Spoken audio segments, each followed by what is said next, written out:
বাবা আমি এখনই তোমাকে কবর থেকে বের করছি। আরে এটা তো ওই পাগলটাই। আরে পাগল তুই ফুরানে কোথায় যাচ্ছিস? পাগল বলবি না, আমি আমার বাবার কবর ঘুরতে যাচ্ছি। কিন্তু ওর বাবার কবর কেন ঘুরবে? ওই পাগল তুই এটা কি করছিস? চলে যা এখান থেকে, নাহলে তোর মাথা ফাটিয়ে দিব। আচ্ছা তুই আমাকে মারবি, দাঁড়া তোর ভাইকে ডেকে আনছি। আরে জলদি জলদি কামটা হয়ে যাক, আমার ভাইয়া যদি না এসে পড়ে। ভালো হয়েছে ভাই যে তোমার সাথে আমার দেখা হয়ে গিয়েছে। কিন্তু কি হয়েছে? ওই যে তোমার ভাই। বাবা তোমাকে আমি এখনই বের করছি, কি জলদি চল।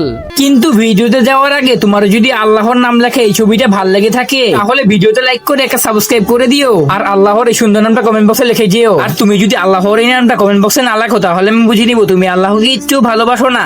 আরে বাবার তো পা দেখা যাচ্ছে। ওই পাগল তুই বাবা কবর খুলে বাবাকে বের করলি কেন? ভাইয়া ওই বাবা আমার প্রতিদিন স্বপ্নে আসে আর বলে, বেটা আমাকে এই কবর থেকে বের করে অন্য কবরে রেখে দে, কারণ আমি যে কবরে থাকি তার সামনে কবর একটা জাহান্নামী থাকে, আর কবরে আজাব আমার খুবই ভয় লাগে। ভাইয়া এর জন্য আমি এটা করেছি। বন্ধুরা ভিডিওটা লাইক সাবস্ক্রাইব করে দিও।